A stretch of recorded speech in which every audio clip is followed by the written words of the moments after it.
Fala comigo, Groomer. Estou com uma pergunta aqui. A pergunta é o seguinte, ó. E muita gente acaba me escrevendo.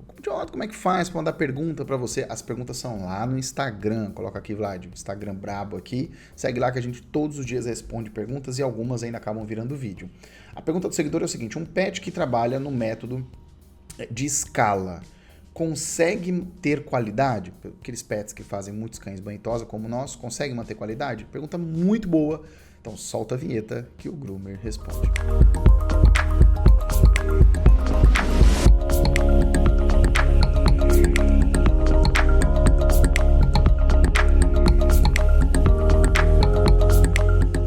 Seguinte, pergunta do seguidor é: um pet que trabalha com o método de escala, aquele método de produção, né? Consegue ter qualidade, manter qualidade? Sim. É que assim, na verdade, por que há essa dúvida? Essa dúvida há pela seguinte maneira. Você tem um pet ali, o seu pet atende na casa de, vou dar um exemplo hipotético aqui, de 100 cães por semana, e aí de repente num sábado falta um funcionário, ou você acaba fazendo um overbook ali da sua agenda, pega alguns cães a mais do que você suporta, e aí vira aquela loucura, você acaba não conseguindo fazer as coisas da mesma maneira que você está acostumado a fazer, você acaba falhando em alguns detalhes, alguma coisa naquele dia lotado, que nem acontece, por exemplo, no Natal, né, que é aquela loucura que o pet vira. Mas enfim, por conta disso, dessas experiências, você acaba deduzindo que não é possível você atender uma escala maior de público sem que você comprometa a qualidade, porque baseado ali naquilo que você vive normalmente, você vê que você falha quando alguns cães a mais do que você suporta são adicionados. Mas eu quero que você entenda que um pet que faz 100 cães é um pet que faz 500 é outro, um pet que faz mais de 1000 é outro. A estrutura é completamente diferente. O pet que faz 100 acaba ficando perdido, acaba comprometendo a qualidade quando tem, por exemplo, um feriado, alguma coisa assim, pela quantidade de cães, porque o pet não tem estrutura para aquilo.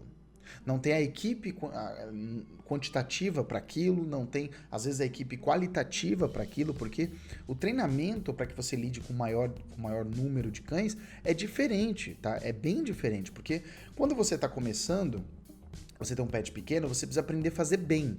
Depois de um tempo que você vai para uma estrutura maior e que você precisa bater algumas metas, você precisa fazer bem e fazer rápido. Olha que louco isso. Muda completamente.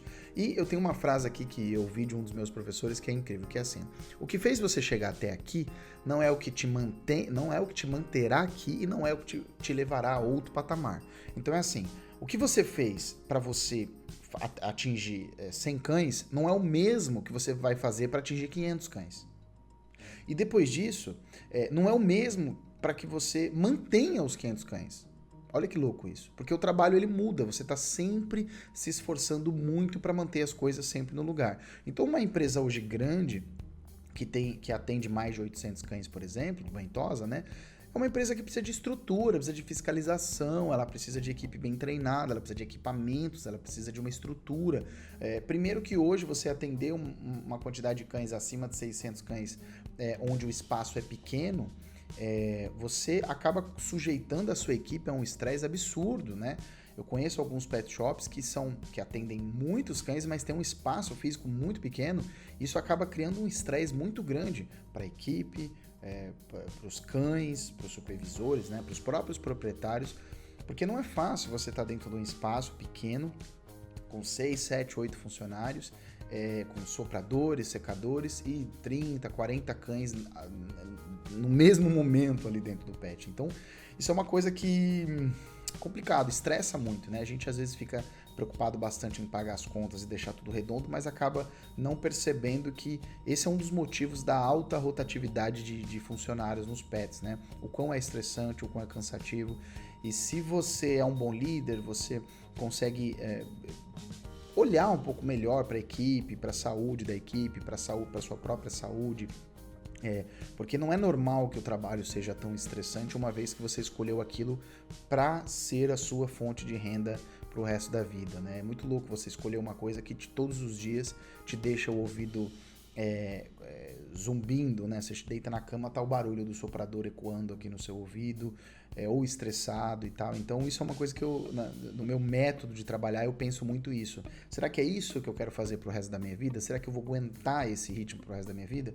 Isso foi um dos motivos pelo qual, inclusive, eu parei de ministrar aulas práticas, porque aquilo estava me tomando uma energia que realmente eu comecei a botar numa balança e ver se era realmente, se aquilo realmente me fazia feliz. E me fazia feliz até certo ponto, né? No ponto do quantitativo, aquilo realmente me acabou literalmente com a minha energia.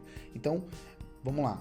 Jonathan, por que, por exemplo, na época que você dava aula, você acabou com a sua energia? Porque eu não tinha estrutura, né, para atender 40 pessoas por dia, eu não tinha essa estrutura.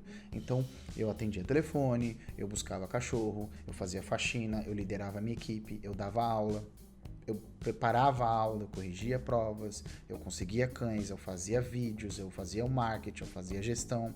Então você veja que é aquilo que eu falei lá no princípio. Não é o fato, não é que você acaba perdendo qualidade. A perca de qualidade é quando você não tem estrutura para aquilo. Se você não tem estrutura para aquilo, você acaba... Se você mantém a qualidade, por exemplo, Jonathan, mas vocês faziam muito bem, vocês foram os melhores, conseguiram todos os prêmios, e no final acabou a energia de todos nós. Acabou a da minha mãe primeiro, depois acabou a minha.